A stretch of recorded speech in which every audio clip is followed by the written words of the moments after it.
Hey everyone, how's it going? It's Russell here again, and it seems that the Canadian government has pivoted, previously saying that while some Canadians were struggling, the Canadian economy was doing just fine. But in a recent press conference, Chrystia Freeland, the Deputy Prime Minister and Finance Minister of Canada, well, she said, and I quote, "There are still some difficult days ahead for Canada's economy and for the economies of all of our friends and allies around the world." So we've got a pivot going on here, and that's what we're going to get into in today's video. You might notice I'm still traveling here, and actually this video is coming a couple days late because I had to have a last minute operation 2 days ago to remove some kidney stones all the way in La Paz, Bolivia. So that was an interesting experience, but I'm obviously feeling well enough now to get on here and make a video, so let's get right into it. So we want to talk about why is there this change of heart from Chrystia Freeland. Previously, again, she was saying that things are going just fine. It could be that the IMF has changed its stance on Canada, as we discussed in my previous video in much greater depth. It seems that that IMF was warning Canada not to make certain mistakes. It could also be that in the next few weeks, the Liberal government and Chrystia Freeland are set to put out their fall financial update. It's like an economic outlook that they put out every single fall. And Chrystia Freeland could be changing her tone here if she knows that, hey, maybe that report isn't going to be so rosy. They're sort of setting our expectations here. But with that being said, it seems that Freeland in this recent press conference has responded to some of the IMF's concerns, but also has raised some questions. And we're going to get into this. And we also are going to talk about Bill C-31 and Bill C-30, those other benefits that have been passing, a little bit on the disability benefit. You're going to learn all about that by the end of the video. So in her press conference, Freeland said, "We are ensuring that Canada has and will have the fiscal capacity to support those who need it today and in the challenging days ahead. We will get through the economic slowdown that's coming for Canada and for the world." And she continued saying, "The fact is that the government simply cannot compensate every single Canadian for every single additional expense imposed by the rising cost of living and the rising in global inflation," she says. "If we were to do that, we would be pouring fuel on the inflationary flames and making the Bank of Canada's job even harder, ensuring that inflation lasted longer and that rates went up even higher." So this touches on most of the points that were inside of that IMF warning that we talked about in the previous video, saying, hey, you can't be spending. You got to have targeted spending here, no widespread spending. Otherwise, you're going to make inflation worse, and the Bank of Canada is going to have to raise interest rates even further. But it also raises the question of what spending is okay in the Liberal government's eyes, the current Canadian government, and what spending is not okay, right? We know that they want to move into more targeted spending, but where does that line sort of stop? Where do we draw the line on where that spending should be? So they've already fully passed Bill C-30 through the House of Commons and through the Senate as well, and it's like fully complete now. Now, you might remember that's the GST-HST rebate, a doubling of 6 months of that GST-HST rebate that most people will receive either in a check in the mail or directly into their direct deposit. But they've also got Bill C-31 through first and second reading in the House of Commons. So now it goes to committee, and then it could potentially come back and go in for third reading here. Now, this is the one that includes the housing benefit for low-income renters, as well as the dental benefits for families with children under 12. And the reason I'm bringing up where these are currently is to talk about how, yes, they are more targeted programs than things like the CRB and the CERB, but at what point do we draw the line for where that targeting actually happens? So Freeland's correct. They can't just drop money from helicopters to counteract every single effect of inflation. But the fact of the matter is that every Canadian is dealing with these elevated prices. And even though inflation year over year just decreased 0.1% this month from 7% last month to 6.9% this month, well, food prices aren't sort of following that same trend. Food prices have continued to rise higher and higher.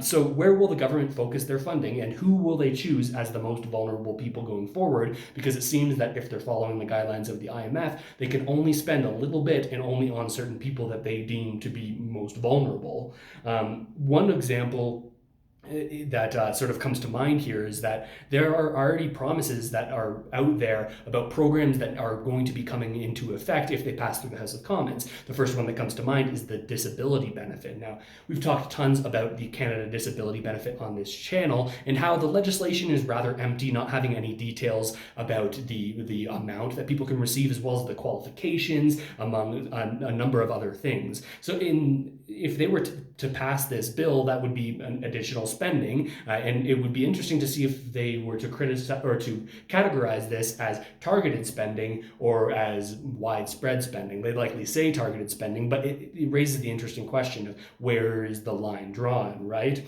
An argument could even be made that it would be better for them if the bill didn't pass, so that they could blame the other parties for blocking it up, while not having to answer for the increased spending it could bring, right?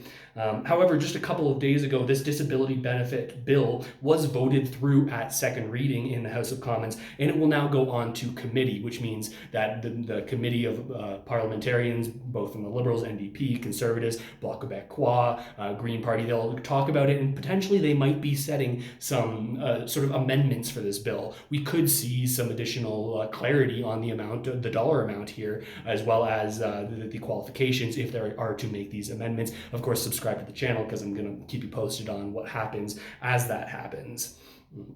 Now, this all comes amidst a motion that was put forward in the House of Commons that unanimously passed in the House of Commons, focusing on something they've decided to call greedflation. This was brought forward by the NDP, arguing that a major contributor to inflation is the profiteering of large companies, focusing specifically on big grocery chains. The motion does three individual things. Now, the first thing that it does is it asks to close tax loopholes for these companies that have allegedly allowed them to avoid $30 billion in taxes that they would otherwise have to pay in Canada. They want to close those loopholes. Number two in this motion is asking for an investigation of big grocery chains and increasing penalties for price fixing. You might remember a couple of years back, it came out that there was some bread price fixing going on. A lot of people got free gift cards, I think it was, but there was bread price fixing going on. So they want to make sure that this is not happening in a more widespread manner, and as well as asking for the Agriculture Committee, which is another one of these committees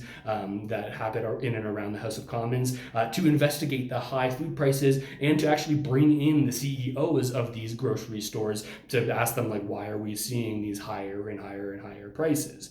Now, this motion fully passed unanimously by everyone in the House of Commons, but the interesting thing about motions is that they don't actually do anything. Motions really just are sort of like a temperature check of the House of Commons on that given day. Because this motion passed, is essentially a message telling the government that, hey, we want these things to happen, and you've received an indication from everyone in the House of Commons that we would like to see legislation that does these things. But until actual legislation or actual bills come into effect that the Liberal government can bring, or actually any other party can bring, it just is less likely to actually get passed through if it's not brought forward by a cabinet minister. So nothing will actually happen for these three different points unless that happens, right?